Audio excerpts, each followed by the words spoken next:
Hey everyone, it's Irene and Seth. We're not used to sitting side by side, so we're just going to make sure we're in the good frame here. A little blooper there. No.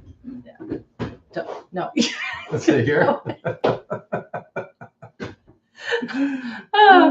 You just saw a little family life there. Welcome everyone to this final Q&A for SmartBody SmartMind registration for 2024, the fall session.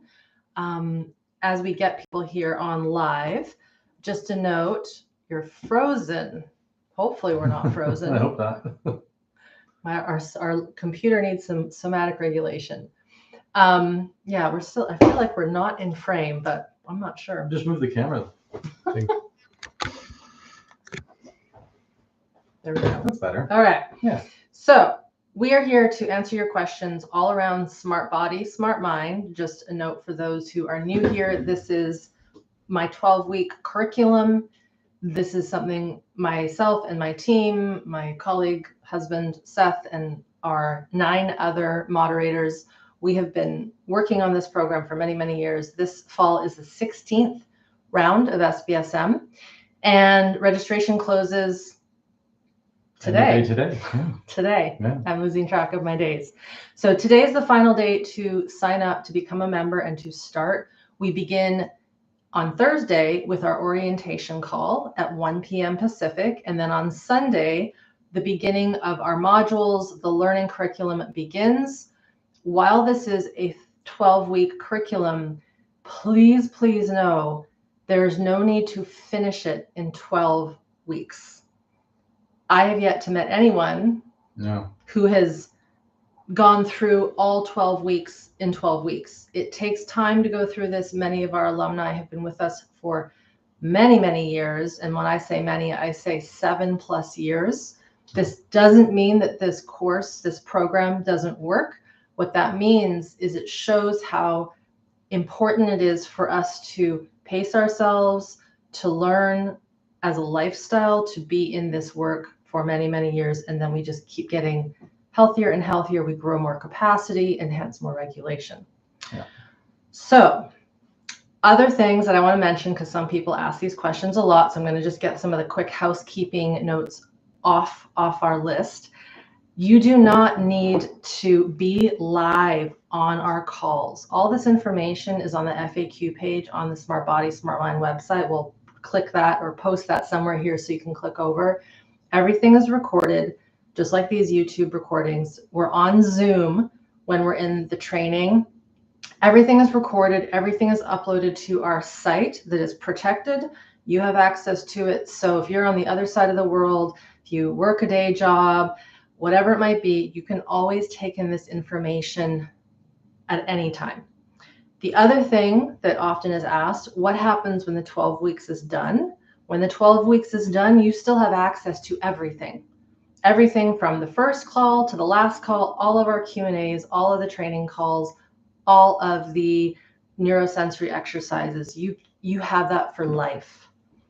And as an alumni, for life means you do not have to pay any more fees. Once you pay your tuition, whether it's the full pay or the 12 pay, it is yours.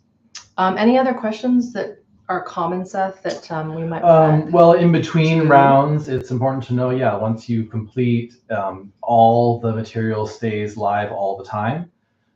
So that's something that even our alumni, when they get through it, they're not sure, like, oh, well, I still have access. And you can also download everything, which is important to know. Everything is downloadable. So there's many ways to take in the content. Yep. And it's all yours. All right, well, let's get started here. We're just going to dive right in. Thank you for all your questions in the chat. For those who are here brand new, let us know if you're brand new. If you are an alumni and you're just popping in to hear us talk and answer questions, let us know. And we'll get to it. We're going to have another document open here so that we can organize. So thank you to our team who are putting questions in front of us. So you want to start with the first one? Sure. So this is an interesting one sent via email. How do you conceptualize the relationship between nervous system and the soul? So obviously this is individual matter. Some people don't believe in a soul, some people do.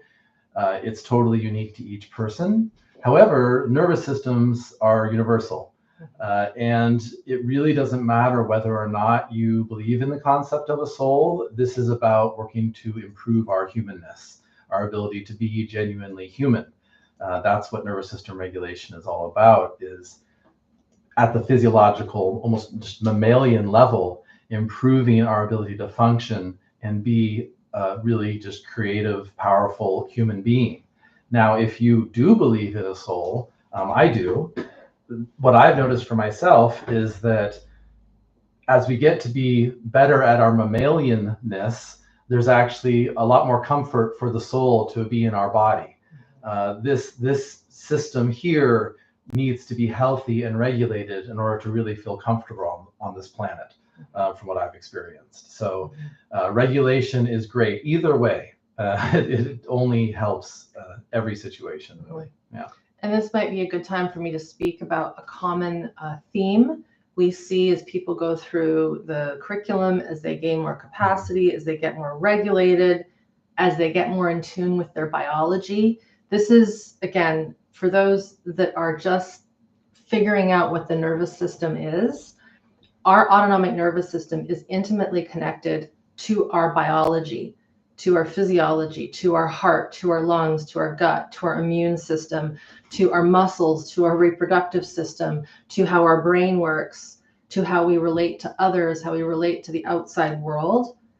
So often I think what's happening right now, and I'll just speak to what I'm seeing as a trend in the somatic nervous system kind of popular press world, is this word nervous system is getting thrown out and people just think it's a bunch of nerves. And it's true. But these nerves connect to our physiology and our biology and our ability to do all the things I just mentioned. So as we get more regulated in our nervous system, not only does our internal health improve, our students have said time and time again, they start taking care of their environment better. They start being able to keep their plants alive. And this isn't just some thing on a whim that we hear sometimes. This is over and over and over again. People can start to grow vegetables where before they had no ability to. They keep plants alive. Their animals become more calm and regulated and healthy. They have a desire to take care of their personal space more. And they also start to feel that they are, and this is going to sound strange, human. Mm-hmm. What I think that means is most humans, and I generalize, have been living in a state of what we might call the reptilian brain, survival brain physiology, always reacting, always shutting down, always being on a hair trigger, just like waiting to, go into more survival because we're living in survival. So what occurs is when we get our regulation back on board and we get in tune to this biology, this physiology, we start to actually become human. In other words, our higher brain is working for us, not against us. Our biology is working for our health, not against our health, in dysregulation, in autoimmune, in all the diseases we tend to have. So as that happens, as people get more human, they also start to feel more connected to their soul, to go back to this question, but also they start to feel more spiritual, but not necessarily because they're connecting to a god or the gods or the ether. They're just feeling more at one with themselves in this universe that we have, that we still know very little about. Mm-hmm. So I just want to pop that in because we hear that over and over and over again. Yeah. I want to also address a question that's common that we get a lot before we go into more questions here. People often ask, should I begin the 21-day nervous system tune-up before SmartBody SmartMind? My overarching answer is begin SBSM first, if you can. This was created first. I created SmartBody SmartMind first back in 2013-ish. And this program combines all of my faculties, all of my foundational learnings in somatic experiencing, in the Feldenkrais method, in what we would call somatic practice and somatic resiliency and regulation. I know that's a lot of words, but these are the main mentors that taught myself, or the main methods that I have learned, two of which Seth has learned. And many of our colleagues, moderators that help moderate our groups, are also trained in these methodologies. And SBSM has all of them. whereas the 21 days has the Feldenkraisian learning and the somatic experiencing learning, but not the portions that get into the core stress organs of our viscera. And it isn't designed, 21 days isn't designed directly to work with early trauma and developmental trauma and the parts of the body where we really store our survival stress memories. So that is sort of what we suggest. I suggest if you're here right now and you're like, should I do 21 day or SBSM first? If you have the capacity and resources to start SBSM now, I recommend that first. And then when you're an SBSM member, you have access to 21 days at the end of the first semester, and you can then go through that course at your leisure. Most of the information in 21 days is in SmartBody SmartMind. Final note, for those who are 21 dayers and maybe you haven't been in the material for very much recently, and you're worried that you might do SBSM and you're just not gonna get into it again. I get it. This is a common issue that people come up against. And this comes back to learning how to learn again. And what's nice about SBSM, there's more levels of support. There's more live calls. Well, there are live calls. We don't have live calls in 21 days, but there's live calls. There's more moderation from a whole host of other support. You do Q&A calls. Yeah. There's just a little bit more support, hence why it is a higher price point of a program. All right. Also a lot more material. Yeah. Oh, yes. Yes, yeah. For sure. Like there's a reason why the SmartBody SmartMind curriculum is priced at $2,000 US. While that is a big investment at the outset, again, think about some of our alumni who've been with us for 7 years, 5 years, 2 years. This material will be with you for life, and it will impact the rest of your life when you get into this and you start gaining this regulation that we all so need. Yeah. All right, let's go to the next question. Mm-hmm. This is through support. This is a much longer question that we might, do you want to take a quick read of that, mm-hmm. Seth? And maybe you got it? Yeah. Okay. So it's saying basically, what if, we're processing our stuff and we feel like we have a big emotion coming up, but we're not in a place where we feel like we can express it safely. This is a question we get a lot, that I get a lot on the Q&A calls. Like I've got this anger coming up that I need to express, but I'm with someone who I can't express it safely with. Or I've got all this grief coming up, but I'm in the middle of a supermarket and maybe I don't want to break down crying. How do I approach that? And what I always say is there's two things. One, save it for later, because it will be there. It also says in the question that, I dissociate easily and these states can pass really quickly. This is why learning to get in deep connection with the body is so important, because it's in there, right? Like the emotions are there and they will wait for you. So say you're in the supermarket and you have some big thing come up. It's like, okay, I'll make a little note to myself. I hear you. I can't attend to you right now. I will make space for you as soon as I get home. You literally have a little dialogue with your insides. Maybe you take a bookmark of noticing where are you feeling that feeling in your body. And then that's where you tune into later. Maybe bring a little space. There's all sorts of neurosensory practices we teach that are about learning to engage with your internal experience in many different ways. So it's okay to say like, okay, pause, I will be in touch with you later. And then you actually have to do that. When you get to a safe place at home, you tune in and you notice. And even if it doesn't come back, just that process of revisiting and connecting to yourself and holding the intention of connecting will build that relationship so it becomes stronger and those emotions become more available if they seem elusive right now. The other piece is they mentioned that question, what if I'm with a person who is not safe to express this with? Well, one of the things that's really important as you go into this work is you got to look at your relationships, because we need to be around people who we can be authentic with.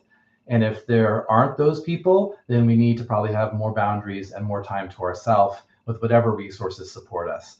We can't progress in this work if we're always going into survival for like real present moment reasons, because the people around us aren't safe. So if you're in a situation that isn't safe, where you don't have a safe space or you're surrounded by toxic people, then that's the first thing to address, is making your space safer. And sometimes that involves boundaries. Sometimes it means moving to a different place. Sometimes it means getting support from different people, different family members, friends, etc. So yeah, I hope that all makes sense. Okay. Let's see, next question here. So again, we're here to take questions from you around the SmartBody SmartMind curriculum. You know, if you're on the fence, you're not so sure if this is the right fit for you, you're not so sure if you're going to be able to get through the material, any of those questions, any question holds, you know, there's no silly questions, there's no stupid questions. So if you're just got this little niggle, please put them in the chat, and we will answer those to the best of our ability. All right, this came in through support, our email. So the question is, I have been withdrawing from a prescribed medication for ADHD that I no longer want, that I do not want to be on longer. I realize it's increasing my dysregulation, which is not something that I need. I come from a background with a large amount of trauma, and this has been something that has been an issue for all my life. So I just want to also acknowledge this is so common, and our students experience this like crazy. And one of our recent interviews, if you haven't seen our interview with Selden Baylouni, it just was out maybe a couple months ago. And she talks in a very frank way about her life with meds, ADHD meds, from as young as I think 12. I think she found her brother's Ritalin one day and just popped some and started really abusing as a youngster these pharmaceuticals. But then that led to illicit drugs, alcohol, other things I can't quite remember, but pretty serious drugs. But then meds, and now she's fully off everything. And she's also healed an autoimmune disease that's called lupus. And it wasn't until she got into SmartBody SmartMind that these things started to shift, and she really did heal her addictions and her autoimmune condition. So I just want to pop that one in there. So back to your question. I'm very committed to my growth and healing and want to engage in SBSM and the program, but I'm wondering if this is the best time. I feel it will support me in this process and almost create a safe container for me, but I also don't want to flood my system at the same time. I hope this makes sense. Thank you so much. Makes total sense. And what I will say is this: we will teach you, and of course we will teach you, you have to be the learner and the receiver and then shift behavior. This is important. But if you really follow our lead and pace yourself and do little tiny bits of work every day or every other day, this will, I mean, I can't make promises, but from what we've seen, this is when people really start to excel in their healing, is when they start titrating the learning, which means little drops at a time, and they just trust the process that we lay out in the program. As to the comment about wondering if this is the best time, I'll be really honest. When will it be a good time? And what I often say is, you know, we just have to begin and start, and it's going to be a bit messy at the beginning, and that's normal, because it's like we're learning a new language. And we have these ideals where, okay, I'm just going to, as soon as I just get on the course and buy it, I'm going to be healed and regulated. It doesn't work that way. There is real work. Like, you have to be focused and do the work, but that focus might only need to be 30 seconds a day.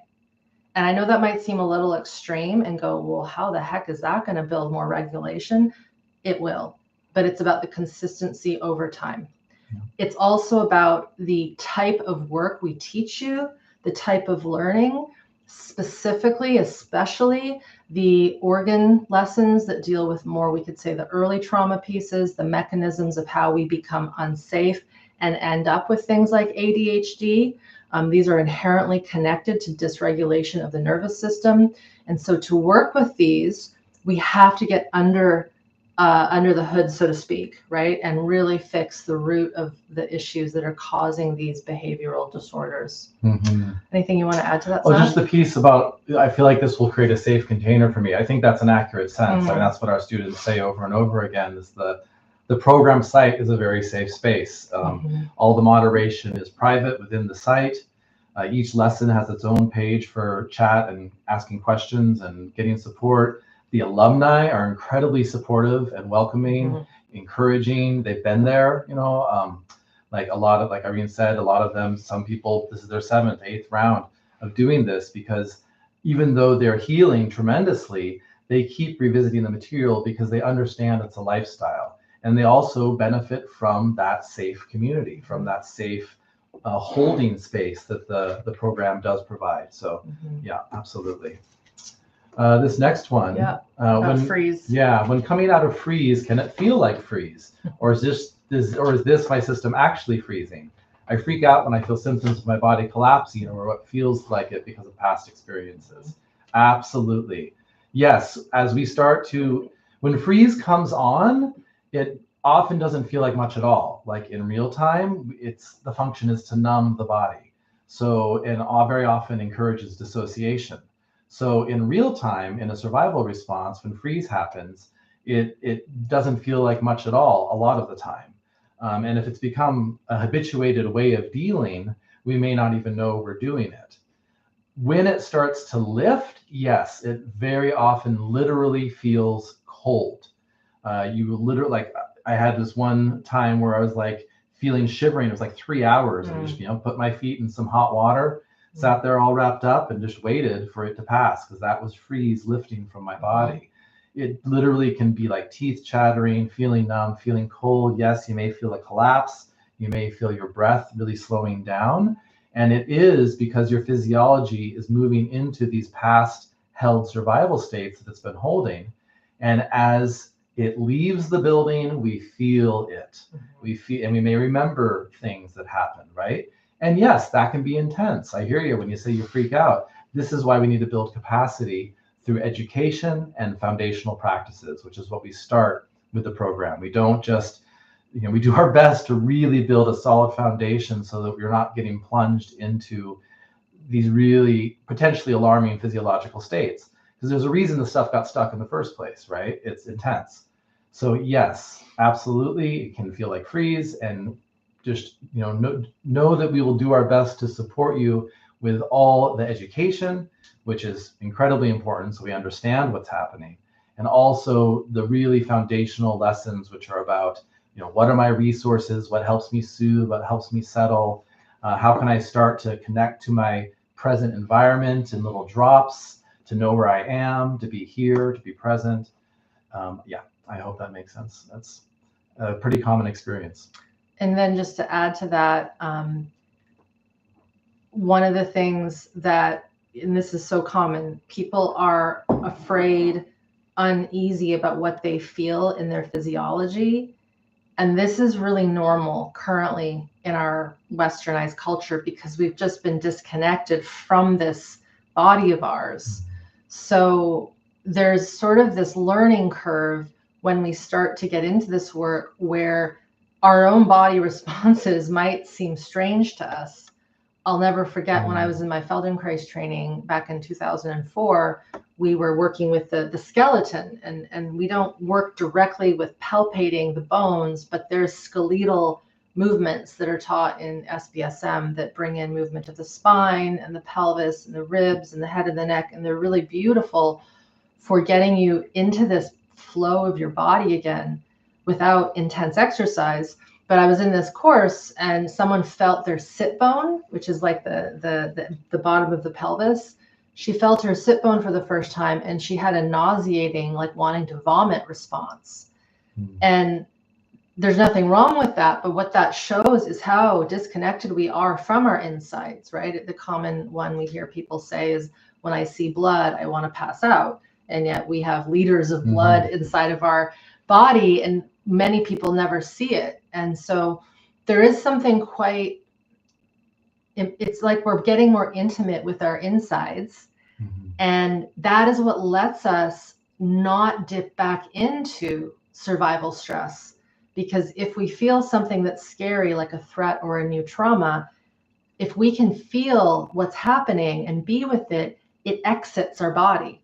It doesn't stick to us. So a big part of this is growing our capacity to be with our insides, but also the outside, And that's a way for us to, the fancy word is pendulate, go back and forth between outside environment and inside environment. What often occurs, and I think this is the mistake of a lot of other somatic teachers that I see, it's just the truth, is they don't encourage people to connect to the outside, to memory, to movement that is not emotion-based, and it's not conducive to good healing if we're just being taught to feel what's happening inside. It just might be too much. That's okay. Our job, what we teach you in SBSM, is how to have a balance between all of it so that in the end, we can be whole. So next question, I will take this one. I am curious about your take on bipolar from your lens of the nervous system. So I actually talked about this the other day on my talk on mental health and addiction. And I'm going to read a quote, a sentence from a book that I was reading, or that I was mentioning, called Trauma Spectrum, written by Robert Scaer. And in this book, he's quoting another research paper, and it says, dysregulation, so dysregulation of our nervous system, is fundamentally a mechanism of all psychiatric disorders. All of them. So my first experience working with a client in this lens of trauma was, and I've written about this actually on my site, it's called Grace, a Success Story. And this woman came to me for problems with her shoulders. Her shoulders were both frozen. And I won't get into the full story because it's very long, but she also was diagnosed with epilepsy and bipolar. She was on anti-anxiety meds, anti-seizure meds, and antipsychotic meds. And as we worked on her regulation and we got to the root and core of her trauma, which was severe childhood abuse, sexual and physical, we realized her system had been in a state of absolute terror since probably an infant. And so she would shift back and forth between these states of what we would call collapse and shutdown, and high sympathetic overactivation of the fight-flight responses. As we got more capacity on board, as she started to heal all these things, her bipolar dramatically shifted to the point where I would say she really didn't have it anymore. And the only medication she was on towards the end was I believe it was the anti-seizure meds, but even her seizures had dramatically shifted. Yeah. And the reason why is her system was no longer living in absolute terror and physical pain, because these frozen shoulders that she had were kind of a byproduct of old stored stress from being held down as a child multiple times. So that is one of my first clients. And it just it taught me, oh my God, so much. And it healed.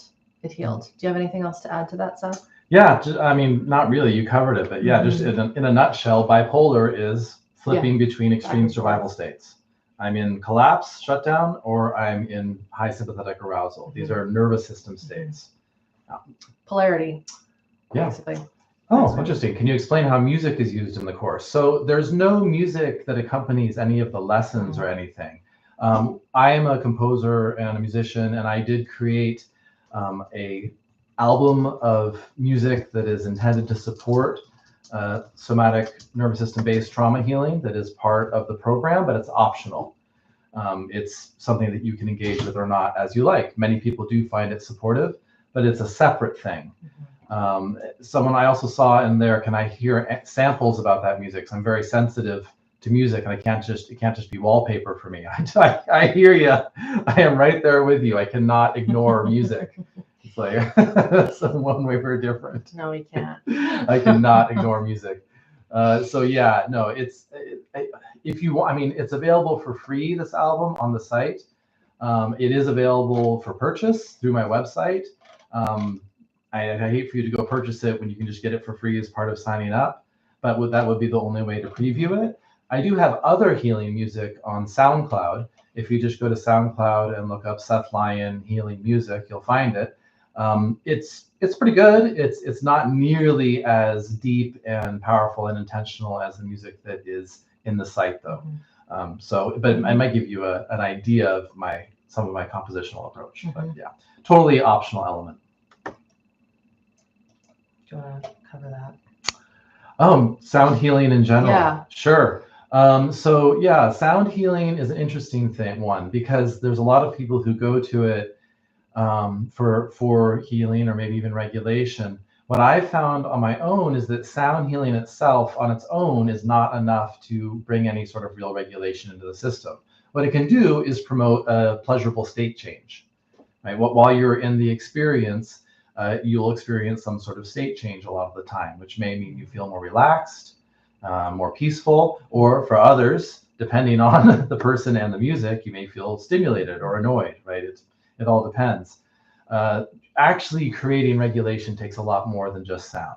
That being said, when we combine some kinds of sound with the nervous system work, it can be a potent combo. There's one of our alumni, Darla, she's talked about this, how she uses the soundtracks that I created with the neurosensory practices, because she's memorized the neurosensory practices at this point. This is kind of the purpose, right? It's not to just go to the site over and over and over again to listen to Irene talking you through something. We want you to take it in so much that you can then be creative with it and you just know what to do. It's something that's in you. So once those different somatic practices are internalized and then combined with the music, that can be really powerful for some people. Yeah. And if there is any confusion, I think what Seth just said is really important. So this is similar to, say, breath work and meditation and other forms of what we would call nice things to do. But as he said, they create a state shift, but it is not necessarily going to create overarching regulation. And I always go back to what happens with our infants when we have a newborn baby and they need to learn self-regulation. This is so important.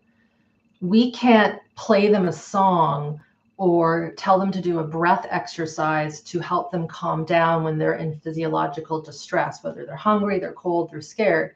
What do? We have to attune to them. We need to hold them. We need to touch. We need to talk. We need to change our own physiology to be even calmer and more regulated. And then that teaches them self-regulation through co-regulation. What is happening in SBSM is you are learning how to get self-regulation on board by co-regulating with yourself and the environment and the resources that are positive that you use. But it's not enough to just have a warm, fuzzy blanket over you as a resource and just feel that soothing. You have to tune into what's occurring in the viscera. Are you connected to the environment? So it's sort of like a language. I use this metaphor all the time. It's not enough for me to hear a sentence in German and memorize it, and I can memorize it and have it be perfect in pronunciation, inflection, and it might appear that I know that language, but I don't. If you were to plop me in somewhere and try to order from a restaurant menu and I can't see English, I'm going to be hungry that night because I'm not going to be able to read it. So when we are in SmartBody SmartMind, we are literally learning the mechanisms of how to learn how to co-regulate with our environment, with ourselves, and this is what creates self-regulation. And then, as Seth said, we start to become fluent without you needing me at all. And that's the goal. You don't want to be listening to me every single day for the rest of your life. I hope not, right? You want to be listening to yourself through the catalyzing exercises that teach you and guide you to that. Just like if you did learn a second language as an adult and you're fluent, you're not going to keep going back to your beginner's class. You're just going to be fluent in it. Yeah. Okay. This would be a good one for you to tackle. How that relates to SBSM. Sure. How do you know when you've healed from CPTSD? You gotta. Complex PTSD, complex post-traumatic stress disorder. Yeah. Which is what CPTSD is. How do you know when you've healed from that? Well, I was someone who was living with complex PTSD when Irene met me. Little did she know. Little did I know. You didn't know. I didn't know either, right? Nobody knew. I just knew I liked living in the woods and couldn't stand being around people. And you had gut problems. Yeah, and massive gut problems and back pain. And yeah, I didn't know that meant all that. So yeah, I absolutely had complex PTSD. How did I know when I was healed? Well, there isn't one marker. where it's like all of a sudden you wake up and you're like, woohoo, it's all good, you know. What happens is there are signposts, gradations of healing that build over time. So there are significant moments, though, that will happen. So, for example, that thing that used to always trigger you like crazy doesn't bother you anymore. It's not a big deal. You know, for me, I had tremendous social anxiety. Like I said, I was living in a small community in the woods for many, many, many years. I could handle town for about 2 hours, and that was about it. So another signpost for me was, wow, I can actually be in a social situation, and I'm aware that I'm feeling, you know, I feel some stuff, but I'm actually genuinely here. I used to do this thing where I would try to change who I was for each person that I was around. I remember had a house party once. People started, this is like real early on, people started coming in like, you know, okay, first person, okay, how you doing? Second person, okay. By the fourth person though, like each person I'm trying to change who I am so that I'll stay safe with them, right? This is a common survival adaptation that I and many other people learned, is like, you tune into the people around you, you feel where they're at, because we're hypersensitive because of being in survival mode. And then, okay, I can tell that this person will feel safe and taken care of if I am this way. And so then I'll be that way for that person. You can't do that with a room full of people. At that party, by the time the sixth person had arrived, I literally fled. I bolted. I went and got in my car and like went and got beer and like drove to some dark corner of the street and just sat there and drank. Like seriously, I couldn't deal with it. So that's just what happens when you're living in survival mode. You don't know how to be yourself or authentic, right? So that was another huge signpost where I'm like, oh, I'm in a social gathering. I'm just relaxed and I feel myself, and I can tell that, yeah, I can tell that this is, you know, a lot for me, but I'm okay. And yeah, there's all sorts of things like that, little moments that build over time until you realize one day you wake up and you're like, hey, I feel okay. Like I feel safe. I didn't even know what that meant. Like if you had asked me when I was living in the woods, I would have thought I said I felt safe, but I had no concept of what internal safety was, really. It had to be because my environment was so managed, right? It was in this specific setting. So yeah, it builds over time and unfolds over time in lots of little lovely ways. And just a reminder, when Seth was talking about how he had to change himself for context, this usually happens when we're little, when we're toddlers and we see the big people around us and we realize we have to change ourselves to get attention, or when we're this way, we get nice talks and cuddles from our mom, and when we're this way, dad screams at us. So we're going to change and we're going to keep doing that. And then we go to school and we have this in our home, so we don't know how to be who we are, and then we change ourselves for the teachers, for the cool kids, for the friends. Like we constantly are in this management strategy of being in a personality to stay safe. Part of this goes back to what I was talking about with the soul at the top of this call. What happens when we get regulated is we're just ourselves. And for some of us, this can feel like an existential crisis when we start to get little glimmers of who we truly are. But trust me when I say, if we don't get to that, we will have a very tough life. Things don't happen that's good for us. We keep getting into bad situations, bad relationships. We don't create the way we know we can. So there is this grand effect, this domino effect. When we get our system on board and our regulation on board, we just become, it's a kind of an overused word, but authentic, right? Yeah. And then in this real, raw individuality, it's like life just presents better things for us. When we're in survival, we are stuck to the laws of survival and not having free will. And that's not cool. Yeah. All right. A couple we could do real quick here. In SBSM, what's the ability to ask questions throughout? So there are, every single lesson has its own chat section where you can ask questions at any time.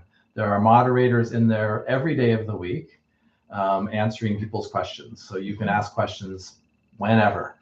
Also, you can ask questions, submit them to the Q&A calls, which I do and a couple of my other colleagues will do as well.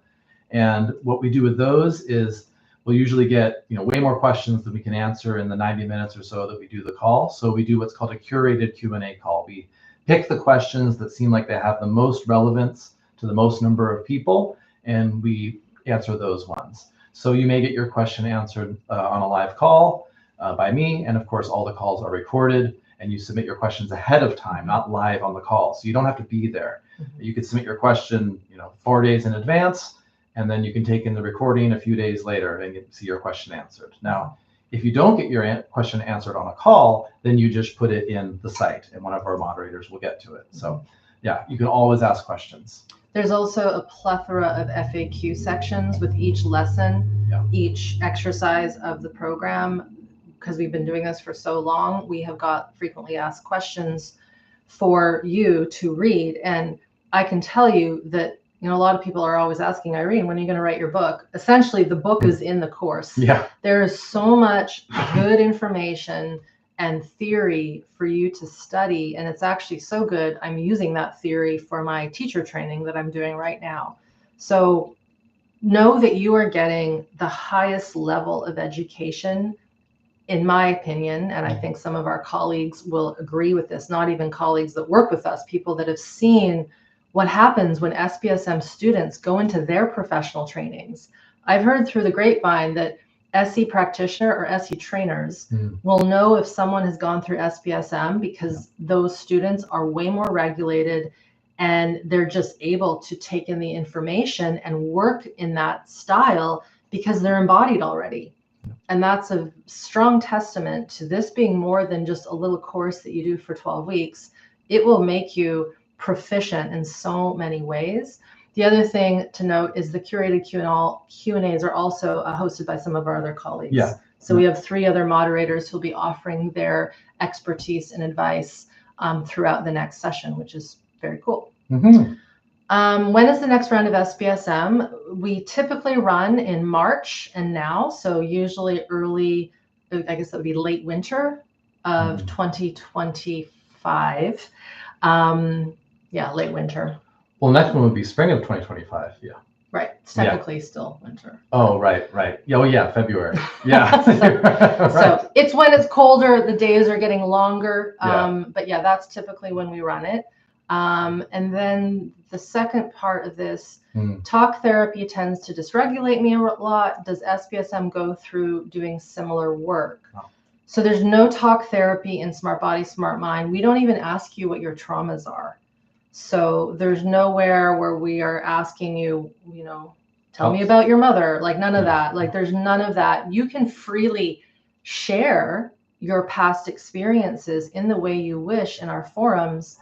But one of the reasons why talk therapy can be overwhelming for a lot of people and overactivating is if the therapist is not able to give pause to what's being talked about, we can flood our system with all the information we're talking about because it's still going in through the body. And so this is why a lot of people will come out of therapy for 10 years and they've actually made very little progress other than talking about their stuff for so long because they're not parsing down the dysregulation that's actually driving the cognition that's overactive, for example. Okay, what is a lab? So a lab is my fancy science way of saying module. That's it. So in the course, there are 10 labs, 10 modules, and each lab has 4 main lessons. And a lesson could be a theory-based video that I teach. It could be an audio neurosensory exercise. And in some cases, in one case, there is an actual more thought-based video. And in one case, there is an article. But for the most part, the labs have lessons, exercises that teach you how to get into your body and learn about your nervous system. Yeah, and there's 10 labs and the program is 12 weeks. That's because there's 2 weeks, one after week 4 and one after week 7 that are break weeks, which again, we are wanting titration in all things, want to give you space, and we never expect, again, anyone to go through all 10 labs like the first time through. There's some people who do, but that's the exception. It's about learning your own pace and really honoring that. We'll say that over and over again. Do you want to do this? Oh yeah. I'm wondering about autism and nervous system dysregulation and SBSM and other neurodivergence and how all that plays in and can be worked with. How would it impact autism? So we don't know for sure, like understanding about the intersections between nervous system regulation and somatic work and neurodivergence is something that is still emerging. Like we're still learning about that.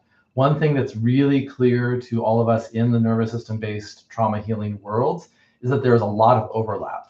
There seems to be a lot of overlap between experiences of people who identify as neurodivergent and people who have a trauma history. And also people who are neurodivergent are much more susceptible a lot of the time to experience trauma because they function so differently. And then that can get met with a lot of judgment, criticism, bad social situations, abusive teachers, parents, all that stuff.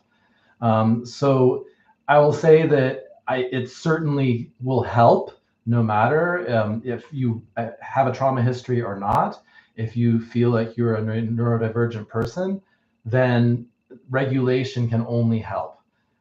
It's about improving those internal systems that govern things like hypersensitivity, things like being overly sensitive to stimulus, for example, or chemical sensitivity. I've heard some questions worried, or from people worried that like, oh, will I lose my, creative, what was that in one of those videos with Selden, I think. Selden's, I would say listen to Selden's because she was diagnosed with not autism, but ADD, ADHD, sensitivities, all the things. Yeah. And while this might be activating for some, she is now living in a space where none of that exists. She's just healthy, creative, functioning mother of 2 kids, loving life and doing great healing work. Mm-hmm. So, the one thing I will say is I just want to be very clear. When we use the term autism, we're not talking, and I am not an expert in this subject. It is not I don't want to make promises that non-speaking autism, where children are stimming and headbanging and walking on their toes and completely unable to care for themselves. That level of, again, I don't know what we would classify that on the autism spectrum, but that's a level that will not be helpful in our work because there needs to be the ability to focus and sit and comprehend and do the exercises. If you are a parent of a child who is in that severe state of not being able to speak and being 100% dependent on you or other caregivers, SmartBody SmartMind will teach you how to grow your capacity to be able to be with that intensity within your life. Sarah Kleiner, one of my good friends, and I've been on her podcast many, many times, she lives in that situation with her teenage daughter who's been non-speaking autistic since she was 3. And she went down the path of a healing journey because she needed more tools to be able to deal with that high stress of life.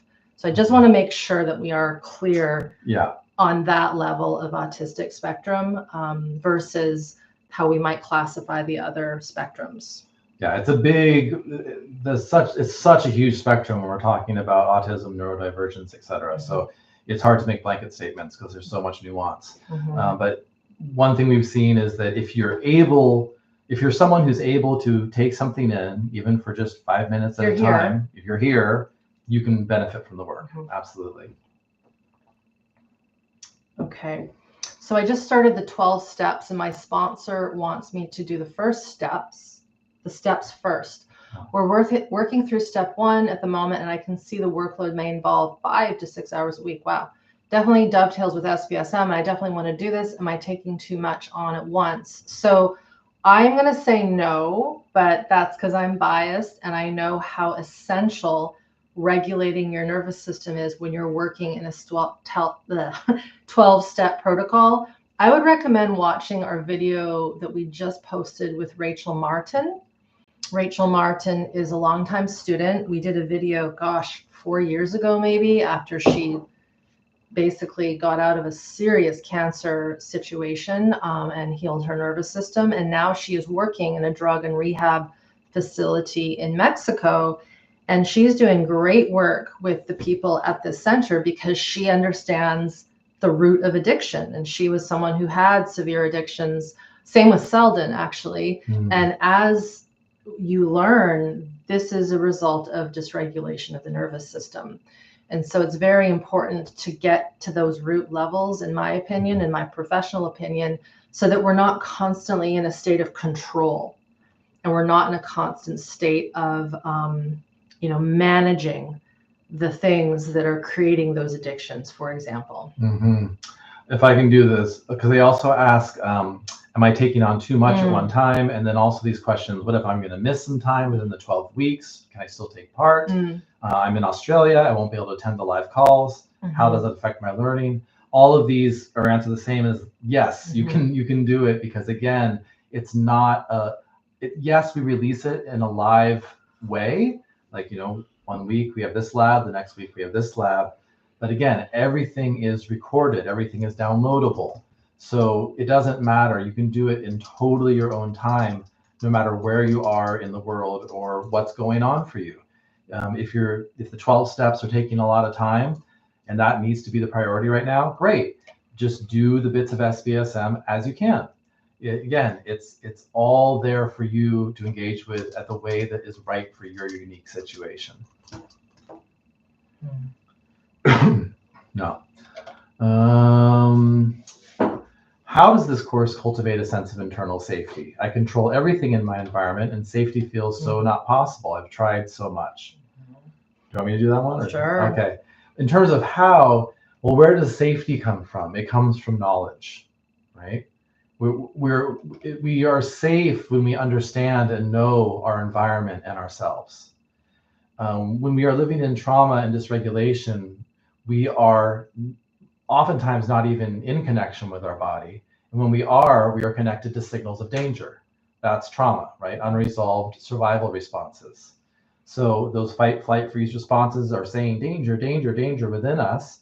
And that is often reflected in our external situations that we find ourselves in. The way we build internal safety is through building relationship with ourselves. Through education, by understanding what's happening inside of us, that builds safety. So the first, there's called the biology of stress videos. There's 5 of them. The deep nervous system education in there alone helps a lot of people feel way safer internally, because instead of just feeling out of control or crazy with quotes, or just anxious, or right, they have a different language. You learn a different lens for understanding what's happening. Oh, my sympathetic nervous system is on high right now. Okay, yeah, I can recognize that. It changes the lens, and that understanding and knowledge brings safety. Then the neurosensory practices are all about fundamentally building relationship with your internal experience in different ways. Many, many different vectors in terms of how you start to understand and be able to not just listen to, but communicate with and actively participate with your internal experience. And again, going back to the baby, this is what was supposed to happen through co-regulation with an attuned, regulated caregiver, which almost nobody got, right? Like, that's the exception, would be an attuned, regulated caregiver in today's society and world, at least in the industrialized world.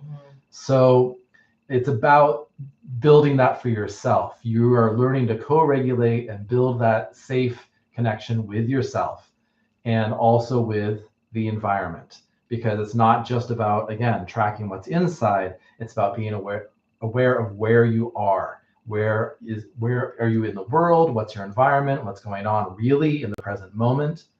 Right? So all of those things is what builds safety. I'm going to tackle a question that is still in the chat, but it goes with this so that we can bridge these. So someone, Miriam, is asking, how is an online program meant for everyone? How is it going to heal everyone when every person is individual? This is a great question. So what Seth just said about how when we're young, we wanted to, our birthright was such that it's like every little infant should have safety, connection, attunement, secure attachment. We even want our in utero environment to be safe and good and no toxins and no chemicals, but this just doesn't happen. And what we do know is creating secure, healthy humans, there is a right way. And I've done videos on this. And it's just what Seth said: connection, attachment, security, attunement, having our physiological needs met. When we're hungry, when we're scared, are we being moved? Are we being played with? We're actually, oddly, our physiology is quite simple by nature. It's what other mammals in the world have. Where we get tricky is our higher brain, and that's how we can actually limit our emotional response, and we can hold stuff inside because we're so bloody smart as humans with this brain.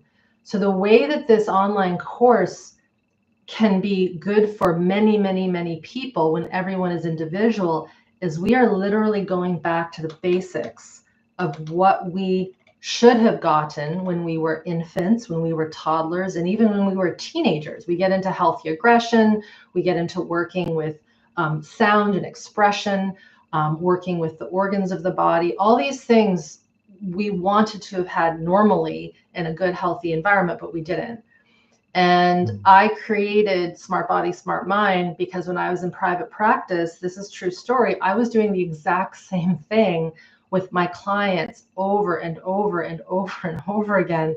I'll admit I got a little bored because I was having to work with just kidneys and adrenals and diaphragms and just gentle touch for some people years at a time because they never got that attunement from their caregiver.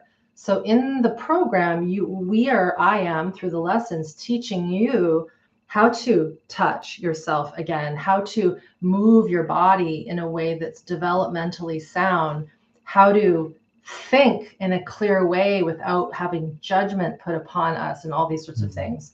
So it is a bit weird that this works, but we've been doing this program for many, many, many, many years, over 10 years now. Yeah. And we've just seen the same result, overarching result. The other thing, I haven't talked about this much, but we just found some very positive results from an actual academic study.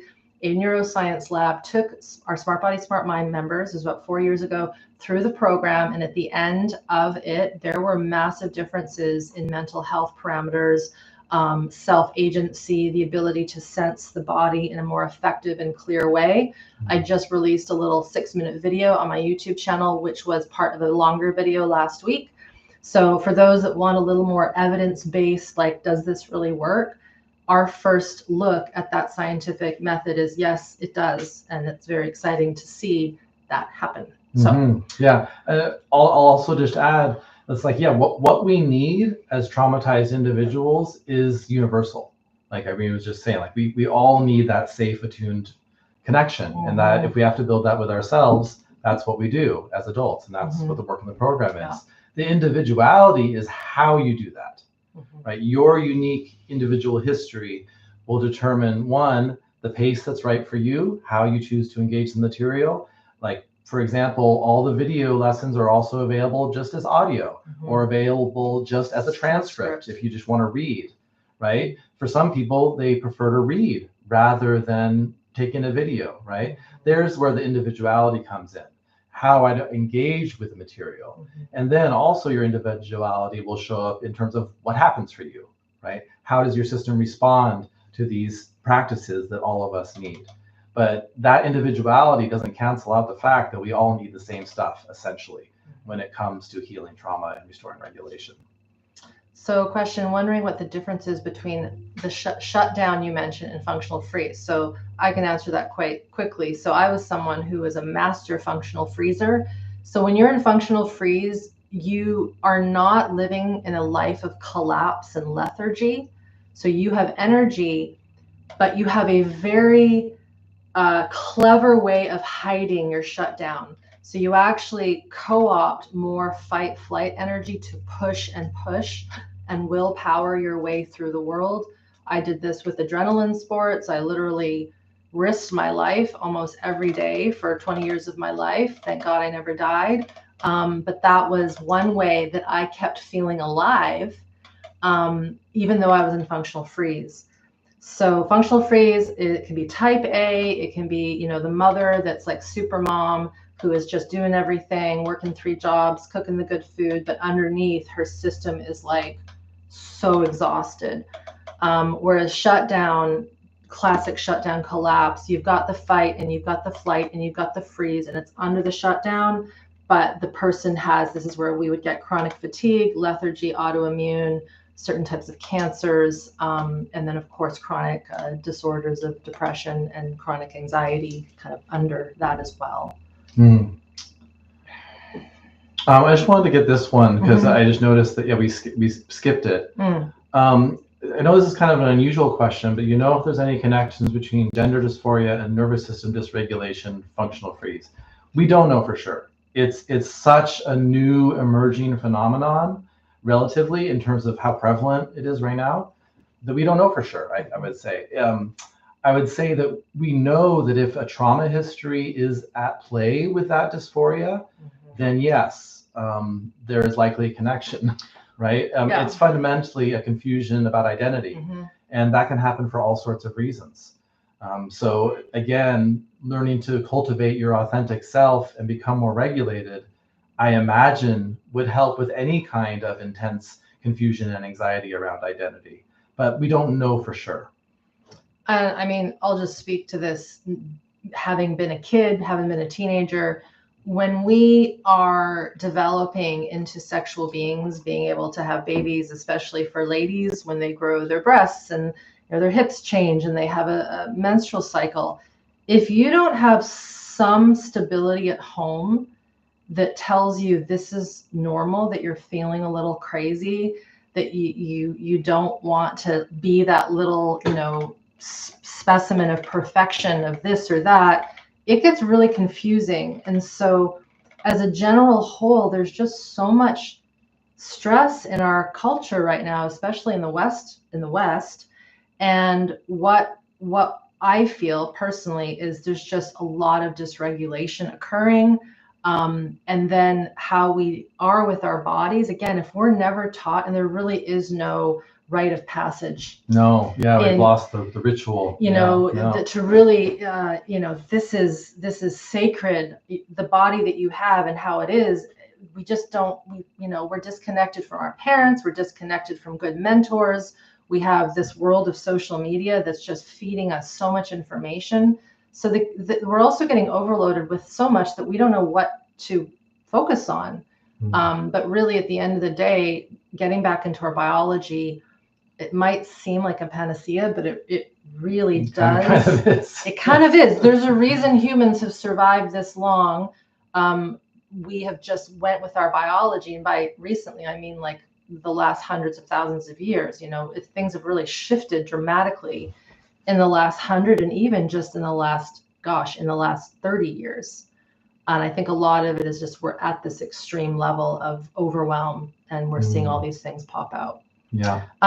Will there be any Feldenkrais techniques in the labs in SBSM? 100%. So for me, Feldenkrais is not so much of a technique. It is a way of learning. And so I like to call how I bring the Feldenkrais work in Feldenkraisian learning. Yeah. So believe it or not, you will get Feldenkrais from the first lab, not because I'm teaching you Feldenkrais per se, but every single exercise that brings in SE and the early trauma stuff is created because I have the lens of how to teach Feldenkraisian learning. So you are actually getting it through the whole course. If you even download some of my audio lessons on my site that are free audio samplers, those occur because of my training in the Feldenkrais method. So it is sort of infused in all of it. The other thing with Feldenkrais is it really is about relearning how to learn. Yeah. As is the whole program. I'm going to say that again because that is so important. This entire program, and it really is driven from this core principle of relearning how to learn. Not many of us had a good start at learning how to learn well. We were given threat and orders and ultimatums and conditional love. If you don't do this, you're not going to get that. If you don't get this on that test, you're not going to have a dessert. So we don't realize as a whole how much we've been conditioned to only act and behave under duress and threat. And so for some people, when you go into this program, it's going to be a little like disorienting because we're not asking you to hand in your homework. We're not giving you any gold stars. We're not asking you to check any boxes. We're really intending for this to be adult learning in a very humanity-based, regulated, creative, dare I say, fun way, where there isn't this pressure. And that a lot of that comes from the Feldenkrais genius. Mm-hmm. Okay. Yeah. Does SBSM help with the global high intensity activation? How? Well, the same way it helps with everything else. So global high intensity activation, this means someone whose sympathetic nervous system is on high all the time. So think of, just someone very jittery, go, go, go, go, go, always worried or always stressed, always in tension. That's global high intensity activation. Yeah, it's the same way that it helps with anything else. We have to build relationship with our system in such a way that those energies that are stuck, in this case, the sympathetic charge is stuck in the system. We need to help it move on out of the system. And the way we do that is the way that we do all the work, by building relationship, understanding internal safety and capacity. There isn't one, and this applies to any question that's like, will SBSM help with this? Mm-hmm. There is no lesson in SBSM where we say, if you're feeling this, do this lesson. That's not how it works. And that is part of relearning how to learn, right? We grew up with this medical model that if you have this thing, you take this thing. Nervous system healing is not like that. Again, it's like learning a language. It's like learning music. Like for musicians, you need to really learn all your scales. You really need to learn all your theory in order to improvise, right? So you have to learn these different ways of being with yourself and building relationship with yourself that we teach in the program, such that you learn how to respond creatively in each moment. And developing that inner knowing of what to do is in itself part of the healing, part of the changing of how to learn. So it's not A and then B cookie cutter kind of thing. It's you learn, you develop capacity, you develop internal safety, you develop a toolkit, you develop ways of being with yourself, and then you respond creatively, appropriately, according to your impulse in each moment. But that being said, global high intensity activation, specifically what needs to happen, that high sympathetic charge needs to complete and needs to come down. And we can't say exactly how that will happen, but it certainly can, and has for many of our students. So this isn't directly related to SBSM, and we still have a lot more questions, so we got to decide if we keep going here. But this is a very indicative of early trauma. I'm going to generalize here, which I think is common for so many people. So I appreciate this person for asking this. I'm a 35-year-old male. I'm so stuck. My intentions are good. I believe you. You're here. You're learning. Mm-hmm. I don't want to survive. My mind tells me my weight and eating is the priority. I want to be authentic, but I don't know where to start. So when I read this, to me, it feels like, again, making an assumption, something that occurred early and developmentally. In other words, when we hear, the world's a dangerous place, we're all going to die, I shouldn't be here, very primal things about our body weight and eating being the priority, not being able to be authentic, this often connects to how we were treated as a baby. Were we restricted in our food? Were we sleep trained? Were we food trained? Did we not have a parent who wanted to survive themselves? So were they holding us with that energy of doom and gloom and survival? And so the key thing with this question is, you said, my intentions are good.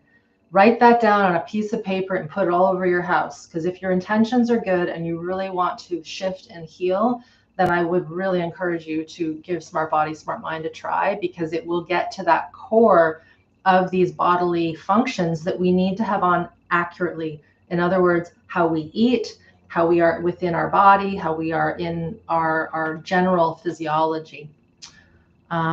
There was one about the limbic training in DSNR. We should probably cover that. How is it different from DSNR, limbic training, Primal Trust?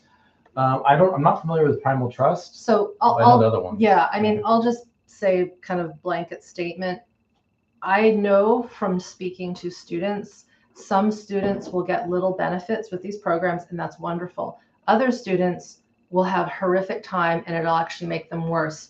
I haven't done any of these programs, so I can't attest to it personally. I'm just going by what I hear anecdotally. What inevitably occurs is, while someone might get a little bit of information from these other courses that are really focused on rewiring, I'm not even going to use that term, retraining our thoughts and such, it's still a management strategy. And these programs, from what I've seen, are not getting into the core physiology of what the autonomic nervous system is connected to. So digestion, heart rate, respiration, movement, relational ability, being with the environment, all these things. And so these students typically get into SmartBody, SmartMind, and then they realize, wow, I was just coping and managing with these other programs. Some people will say it helped me get through a tough time, but these folks still end up in SmartBody, SmartMind because their core regulation is not online yet. So yeah, a lot of those programs work with just the thoughts and with retraining the brain and that kind of thing. And that doesn't work when it comes to trauma, because nervous system drives the show when we're talking about trauma, not the brain. The brain is what we call an end organ. It's receiving all the information from a dysregulated system, and that makes what we have access to in our brain restricted and different than if we are regulated. So we got to work with the nervous system directly, not with the thoughts and beliefs. So one person asks, I have a ton of repression. So this comes back to being in shutdown and storing up our survival mechanisms. I've exhausted myself with so many modalities and group programs, and I've spent so much money. Just so you know, this is a story that we hear a lot. How do I figure out if this is the next step, or if this is another thing for me that leads to more self-help addiction and seeking? So I can't answer that for you, but I just know enough stories from our alumni. So these are the people who've been through SmartBody, SmartMind and have gone through one semester with us. They were in your boat. They had, like, some people have tried hundreds of things, spent hundreds of thousands of dollars. Some folks are in their 70s, 80s. They've been trying and trying. And this is really the one thing that works for them. And I know that might seem very grandiose, but I just think it's because of the methodologies that I've combined, how the program is laid out, and essentially it works for them. So the fact that you say, I want good for me, I want to live and be healthy, this is key. Focus on that. Look at the materials, listen to some of our interviews with some of our alumni, and then of course you have to make a decision. I can't force anyone to join, but go with that you want to live and be healthy, and we have people who do that very, very successfully. And I think it's also important to say that all those groups and programs you've tried, have any of them supported you in relearning how to learn? Or if they just said, do this, and then you need to do this, and then you need to do this, and oh my God, I got to keep up, right? Just the way that the education is framed in SBSM is fundamentally different. So that's something else to consider. Okay. This is a good one. I can afford the first 30 days of SBSM. In other words, you're saying I'm going to make the first payment, but then I'm going to cancel. Would you recommend joining even for only 30 days, or joining the 21-day tune-up? I would recommend the 21-day nervous system tune-up, just to be honest with yourself and us, and to commit to that program that you can afford right now. That's great. There's no shame in it. A lot of our 21-day members start there. They build up so much capacity, and you just did an interview with a woman that's going to go. Yes, that's right. Yeah, Marina. Do you want to speak to that? I did an interview with a woman in Egypt who she only did the free resources. That's right. And got from a place of being unable to work, totally in dysregulation, not able to function much, being anxious and activated all the time, to starting a new job, like moving forward in her life, feeling much better, feeling more regulated. She only did the free resources that Irene offers on her site. But she did them. This is the thing. I mean, she really applied them. So if you're someone who can't afford this program, go to Irene's site, go to the free resources, download all of them. Don't do them all at once. Again, titrate your learning, right? But do them all and really take them in so that you can start applying them in your life. All the things that are taught. Also, the Healing Trauma video series is on there. And the 21 days. And the 21 days. Yeah, start, do the 21 days. Start with that. And then also know, for those of you that, are like, yeah, I'm going to start with that first, the tuition of the 21 days, if you choose to go on and do SBSM next year or in 5 years, that $300 is taken off of the SBSM tuition. Yeah. So that's just a little incentive to invest in the future course with the 21 days, if that's right for you. Yeah, and I saw someone ask, how do I get the discount? You should have gotten an email. We've been sending emails to the 21-day members that has a special link for them with a $300 discount. If for some reason you're not getting those emails, please just email us at support@irenelyon.com, and they'll give you the link to get your discount. This is a great question. Sorry, I could keep going for 5 hours. So which SBSM, and we're not trying to laugh, it's just, this is so misunderstood in the current world of and I really can't stress enough, most of the information that I'm seeing in popular press, and by that I mean social media, is downright inaccurate around the vagus nerve. So I'll speak to this. So which SBSM exercises help build the front part of the vagus nerve that goes to the face and heart to build true window of tolerance? So it's like saying, what part of the car should I fix when none of it is working, and every single part isn't quite up to speed and hasn't been cared for? You got to work with the whole system.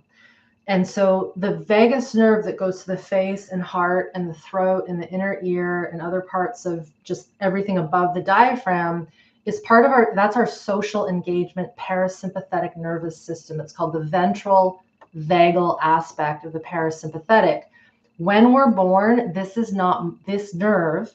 nerves, they're not functioning fully yet. This is why we have to be with the baby and talk to the baby and be soft with the baby and see the baby's face, and they have to see our face and they have to feel our regulation. That nerve starts to be what's called myelinated. That myelination grows with experience and nurture, and that's what makes someone really resilient, because that nerve has this amazing fatty sheath around it, and it can modulate. Our muscles, if you do this with your fingers, come on, Seth, play with me, right? Like, this is skeletal muscle, and we can do that because our skeletal muscle nerves are myelinated. So everything we do is in service of helping the entirety of not just the vagus nerve that goes to the face, but the parts of the nerves that go to the gut, which is the dorsal branch that is not myelinated. But even so, all the muscles that go to our movement, that is part of our peripheral nervous system. And so when we're working with improving our ability to move and act and think, all of it is in service of helping this portion of the vagus nerve. But there's no one specific thing that is just for that. It's impossible. We can't just, people say that you can't disconnect the mind from the body. You can't disconnect this part of the vagus nerve from the other part of the vagus nerve. It's just not possible. It all works in orchestration together. Yeah. All right.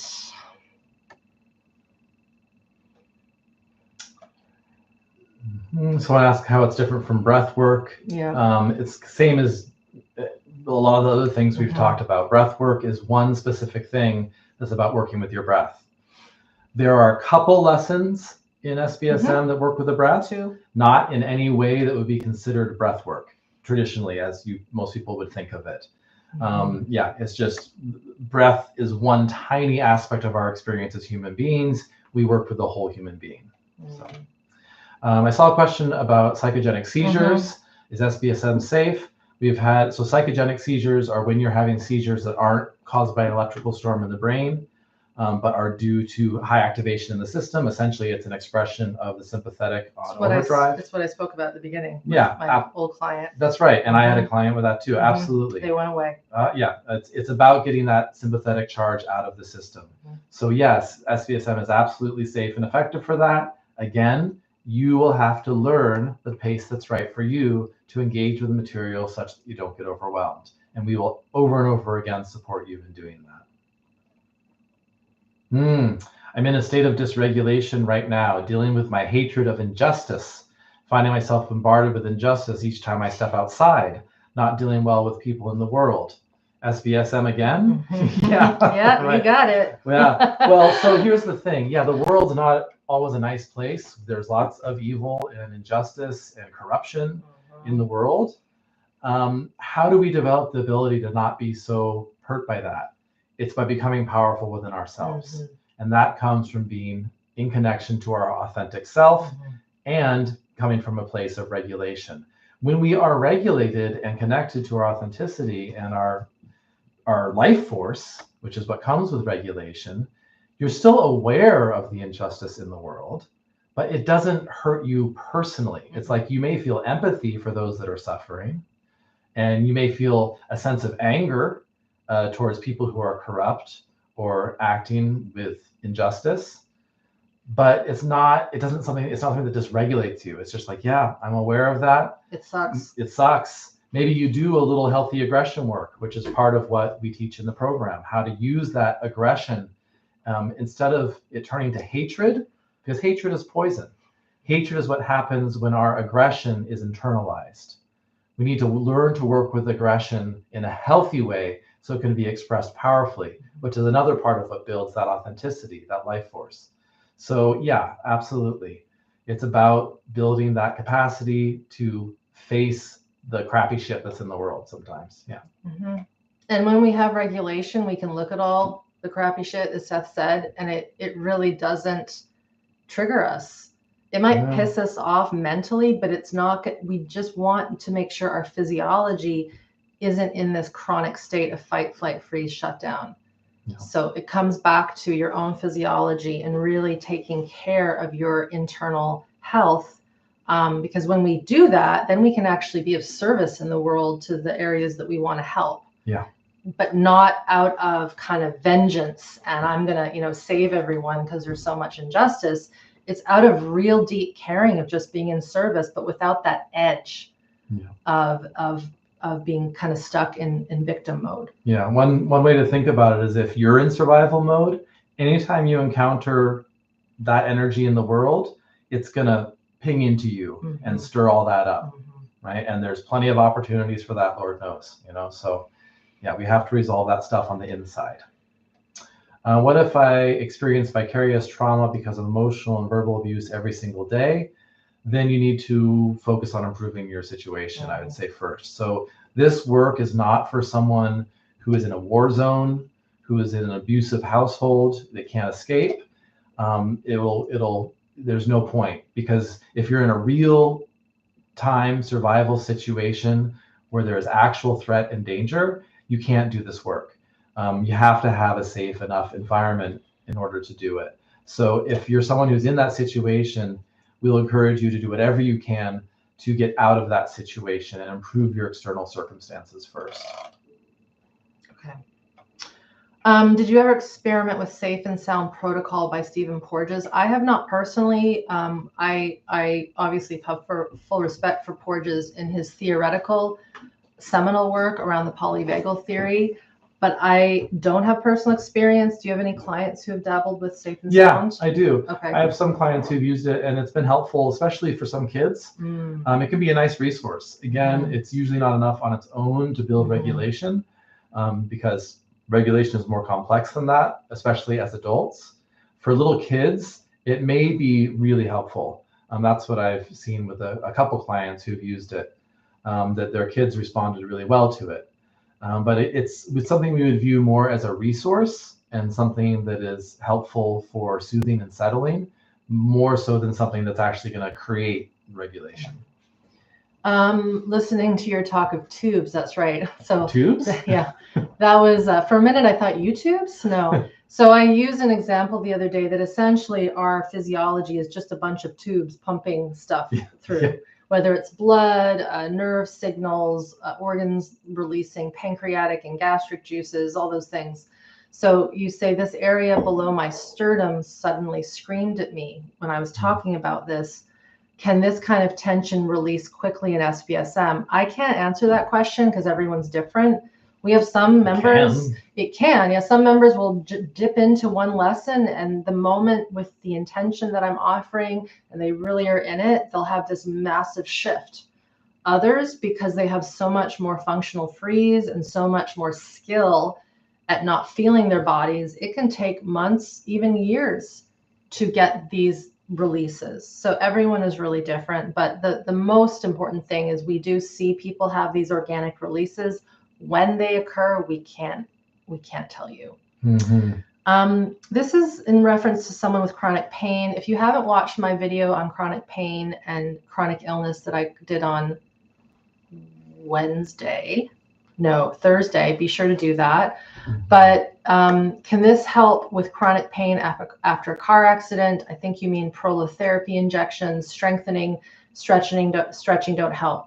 Yeah, so please watch that video. I don't want to repeat myself, but the general gist is when we have had an accident, a car accident, and even if it's not a big accident, it can resurrect all the past traumas that have been stored in our body. And then the system goes into basically this dysregulation of chronic constriction and chronic dilation of these tubes, of these vessels. And a lot of it is our vasculature.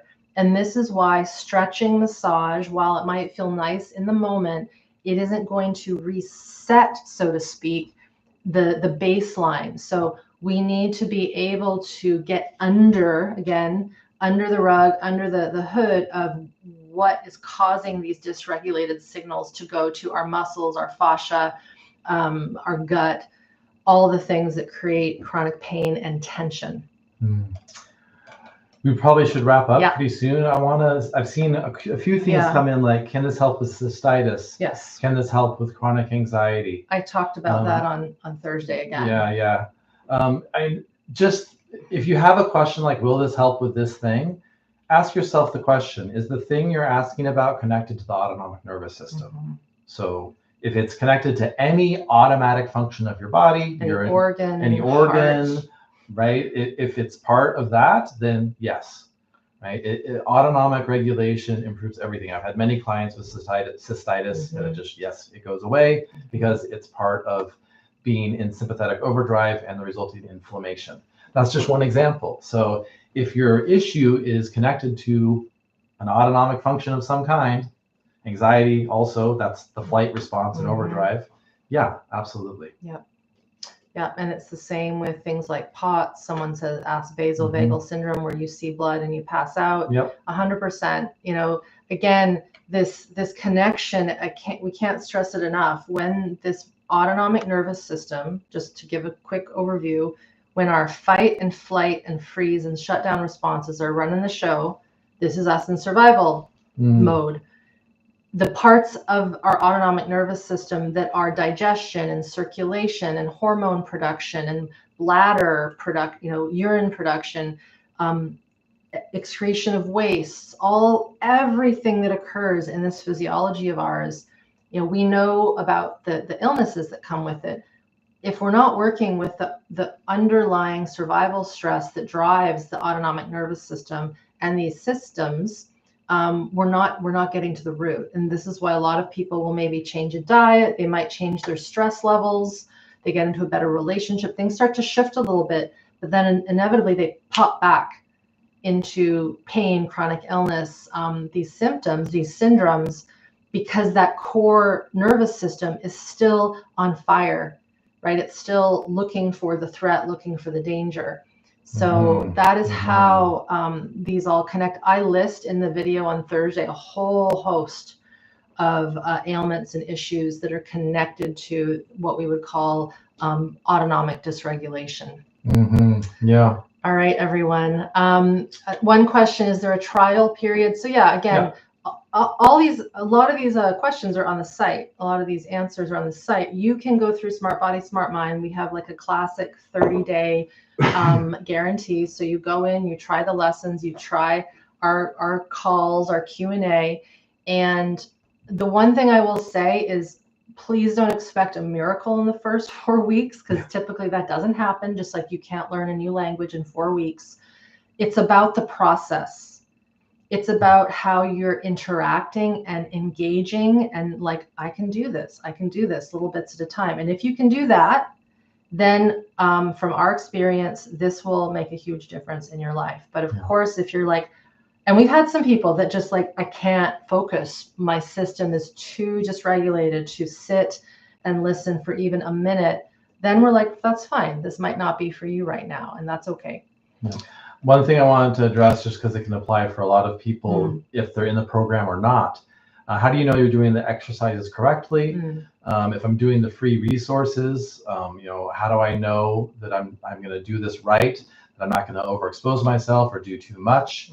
So anytime you work with anything that Irene offers, be it a free resource or a lesson in SBSM or in the 21 days, if you're in a drop-in class, if you're taking in any of this stuff, even just the educational videos on YouTube, what you want to pay attention to is what happens. Your own body is your best measurement, or maybe the signal is the thoughts. You start thinking. You want to notice, as soon as I start to feel something, like maybe I feel a little discomfort, maybe my belly starts gurgling, or maybe I notice my breath gets short, or maybe I'm thinking, maybe I'm getting tense. That's when you stop. Right? Anytime you're entering into any of this stuff, when you notice a change, when you notice something coming up, pause. That doesn't mean you don't ever come back to it. Just pause and notice your experience. And if that feels like enough, then that's enough, and you leave it. Right? So it's really about learning your own internal signals. And again, that's part of what we support you in learning. So yeah. And another final question here. The answer is, it really is yes. But do you think that SBSM work is enough for completely healing debilitating anxiety? I can't say that for you because everyone's different, but we have had people that, yes, absolutely, this has been the only thing that has helped them after years of therapy, years of meds, years of somatic work, even somatic experiencing work, believe it or not.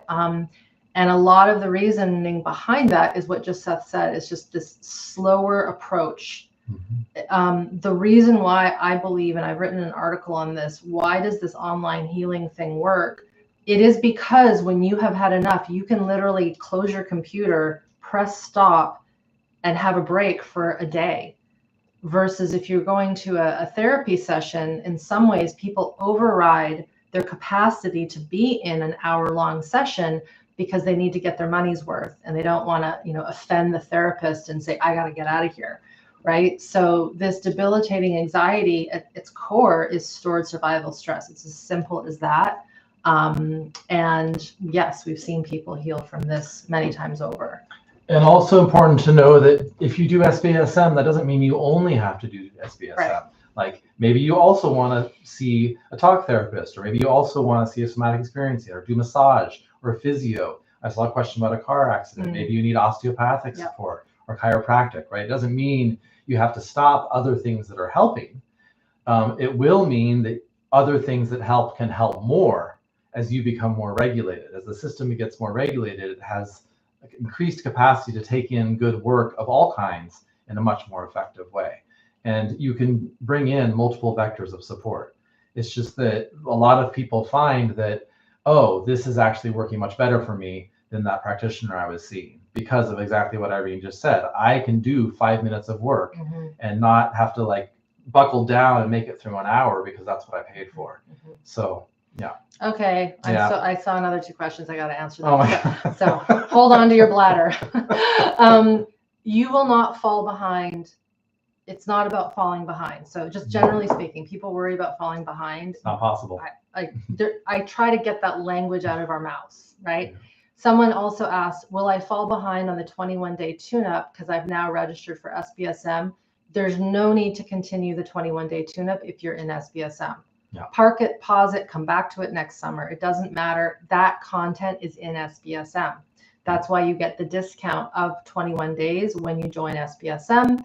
Finally, someone asked, can this help? We already answered the complex PTSD question.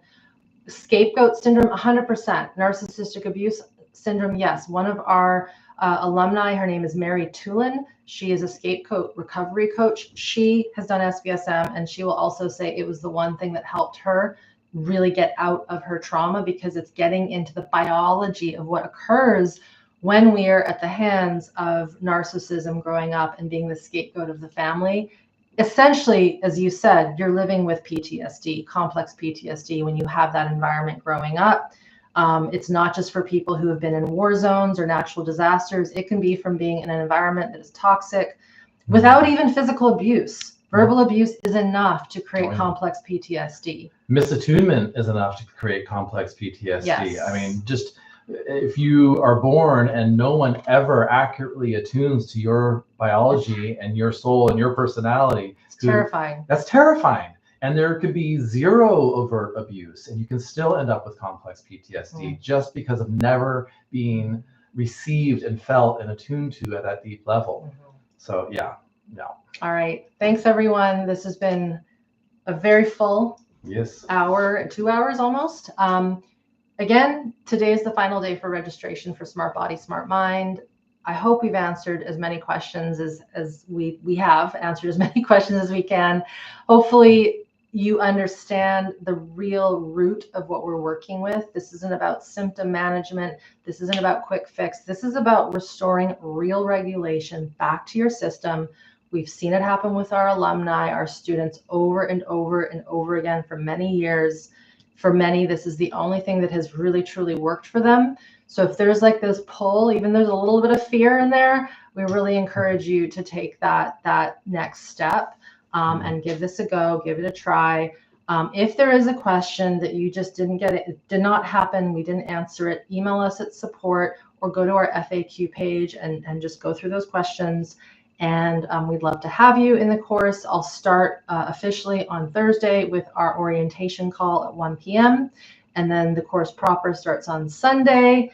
And that's everything. And this Q&A will be live on YouTube as a replay, of course. Yes. And also all the other live events, you can go to irenelyon.com/live events, and you can see all the different live events from this week. So thank you, everyone. Yeah. Bye, everyone. Bye. Thanks. Thanks, Seth.